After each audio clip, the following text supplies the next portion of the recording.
आता एसटी कडे येते, लाल परीकडे गणपती येऊ ठाकलेले आहेत आणि अशा परिस्थितीमध्ये एसटीच्या पण तुम्ही खास फेरी ह्या सुरू करताय, तर त्या संदर्भात सगळ्या तमाम महाराष्ट्रातल्या लोकांना नक्कीच जाणून घ्यायला आवडेल की काय प्लॅनिंग आहे गणपतीसाठी तुमचं. नाही, खूप चांगलं प्लॅनिंग आहे. पहिलं तर असं, एसटी महामंडळाच्या आता साधारण 14,500च्या आसपास बसेस आहेत.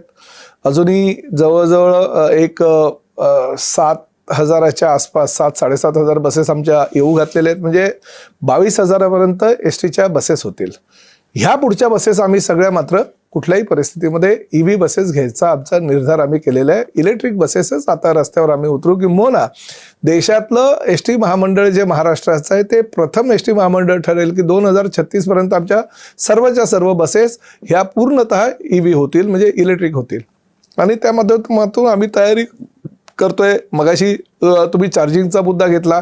आमचे जेवढे काही एसटीचे डेपो आहेत, जे स्टँड आहेत, त्यामध्ये तर आम्ही पूर्ण चार्जिंगचं एक जाळं पसरवतोय. कारण शेवटी इलेक्ट्रिक बस ज्या आमच्या आहेत त्या चार्ज होत असताना सर्वसामान्य जो प्रवासी आहे, जो दुसरी ईव्ही व्हेकल घेतो, त्याच्या सुद्धा ईव्ही व्हेकलला आम्ही चार्जिंग स्टेशन उपलब्ध करून देऊ, अशी भूमिका आमची आहे. किंबहुना आम्ही मुख्यमंत्र्यांकडे आणि राज्याच्या नगरविकास खात्यांच्या प्रधान सचिवांकडे ही सुद्धा मागणी केलेली आहे की राज्यामध्ये जेवढे काही फ्लायओव्हर आहेत, जेवढ्या काही फ्लायओव्हर आहेत त्याच्या खालच्या जागा ज्या आहेत त्या आम्हाला एसटी महामंडळाला द्या, जेणेकरून त्या फ्लायओव्हरच्या खाली आम्ही चार्जिंग स्टेशन उभारू शकू, ज्याचा फायदा एसटी महामंडळाबरोबर इतर सगळ्या खाजगी गाड्यांना होईल. आणि त्यामुळे ईव्हीला आम्ही जास्तीत जास्त प्राधान्य देतोय.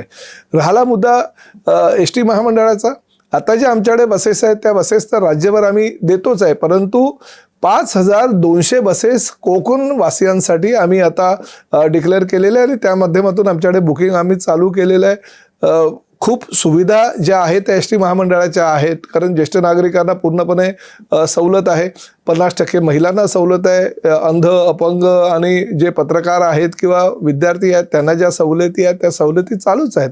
परंतु शेवटी एसटी महामंडळ आहे. एसटी महामंडळामध्ये जवळजवळ 86,000 कामगार आहे. त्यांच्याही पगाराचा प्रश्न, त्यांच्याही बाकीच्या गोष्टींचा जो विचार आहे तो एसटी महामंडळाचा अध्यक्ष या नात्याने मला करावा लागतो. आणि ते चालवत असताना जास्तीत जास्त सुविधा प्रवाशांना देऊन जास्तीत जास्त उत्पन्न कसं होईल याचा आम्ही प्राधान्याने विचार करतोय.